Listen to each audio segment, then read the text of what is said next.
কি আমার ডাকে? হ্যাঁ তোমারই ডাকি। ও, কি কিছু বলবেন? বলার লাগে তো ডাকছি, যাবা নাকি? যাবো নাকি মানে বুঝলাম না। আপনি এত এত রাত্রে যাবো নাকি বলছি, বোঝো না? ও, বুঝছি। এত রাত করে কি এর লিগে ডাকছেন? তা আপনি কি একাই? আমার তো আশেপাশে কেউ নাই, আমি তো একা। ও, তা আপনি কতদিন ধরে এগুলো করেন? 2 বছর। 2 বছর? আপনার কি বিয়ে শাদী হইছে? এইসব কাজ করলে আবার বিয়ে লাগে? না তা ঠিক আছে, কিন্তু এই যে এগুলা কাজ যে করেন এগুলো তো খারাপ কাজ। তো ওই এগুলা আমার তো মনে হয় না এগুলো খারাপ। তাহলে ওই যে আপনি যেগুলা করতেছেন এগুলো খারাপ না?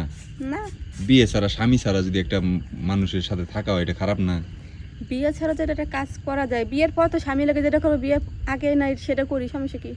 ও, আচ্ছা অত কথা বুঝি না, যাবা কি যাবা না সেটা বলো। আচ্ছা যদি যাই কয় কয় টাকা নিবেন? যদি সারা রাত থাকো তাহলে 5,000, আর যদি 2 ঘন্টা থাকো তাহলে 3,000।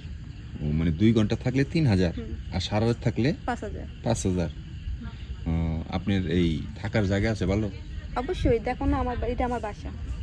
ও মানে এই বাসার ভিতরে থাকেন আপনি? হুম। ও, মানে এনে কোনো ঝামেলা হয় না? পুলিশ না না, টুলিশের কোনো ঝামেলা? ঝামেলা না, পুলিশ কেউ আমরা না, কেন কোনো পুলিশ আসে না। তা মনে করুন সারাদিন একটা খদ্দের পাই নাই তো, তার জন্য দাঁড়ায় রয়েছিলাম। যাবা?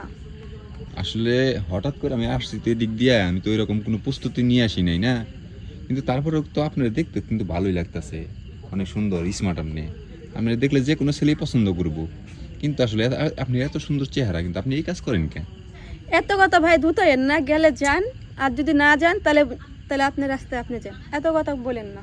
না আমি তো আসলে আমার রাস্তাতে যাইতেইছিলাম, কিন্তু আপনি তো হঠাৎ করে ডাক দিলেন। না, আপনি যে ডাক দিলেন আমার তো কৌতূহল জাগতেছে যে আপনি এত সুন্দর চেহারা, দেখতে কত সুন্দর, অথচ আপনি এই কাজ করেন। যে আপনার প্রবলেম কি, একটু সমস্যার কথা একটু খুইলা কইবেন, আমি একটু শুনতাম। ভাই প্রবলেম অনেক, বলা যাবে না। আসলে সবাই তো আর এই লাইনে কাজ করে না, বা সবাই করতেও চায় না, কিন্তু আপনি এই লাইনে কেন আসছেন একটু বলবেন? অনেক ইতিহাস আছে, বলা যাবে না, বললাম তো একবার। বলা যাবে না? আচ্ছা আচ্ছা, আপনি কি এখনো বিয়ে শাদী হয় নাই? না, বিয়ে করিনি। সত্যি কি বিয়ে শাদী হয় নাই? না, তাহলে আপনি এই লাইনে আসছেন কে? প্রেম করছিলাম, আমার বয়ফ্রেন্ড হচ্ছে আমার এখানে এসে দিয়ে গেছে। ও মানে প্রেমে শেখা খাইছেন? সে একা খাই নাই, সে এসে আমাকে এখানে ভর্তি করে দিয়ে গেছে। মানে সে আমাকে আমি গ্রামে থাকতাম, আমাকে গ্রাম থেকে উঠে আয়না, পরে বলছিল ঢাকা চলো বিয়ে করবো, হ্যান করবো ত্যান করবো, আয়না দেখে পতিতলায় দিয়ে গেছে আমাকে। ও মানে প্রেমের ফাঁদে ফালাইয়া তারপরে এখানে এনে বিক্রি করে দিছে? হ্যাঁ হ্যাঁ। ও, এখন তাহলে এই যে আপনি যে এখানে আছেন, এখান থেকে কি আপনি যাইতে পারেন না বাসায়?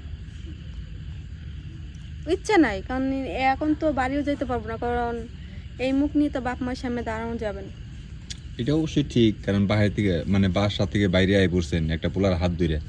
এখন বাসায় গেলে পরে অনেক অনেক কথা বলবো, খারাপ কথা বলবো, যে এই কিছুদিন থাকছে, মানুষে বুক করছে, নষ্ট করছে, এখন আবার বাপের বাড়ি ফিরাইছে, তখন আবার দেখা গেছে বাপ মাও ভালো একটা ফ্যামিলিতে বিয়ে দিতে পারবো আর না। আমার বাপ্পা জানে আমি এখন পতিতলায় থাকি। ও আপনার বাপ মাও জানে? হ্যাঁ, আমার বাপ মা জানে। যাই, তাহলে তো আপনি মোটামুটি এখন অনেক দিন যাবত এখানে, 2 বছর হয়ে গেছে না? হ্যাঁ। যাই হোক, আসলে একটু শুনলাম যে আসলে একটা মেয়ে মানুষ কেন পতিতালয়ে আসে, কি কারণে আসে।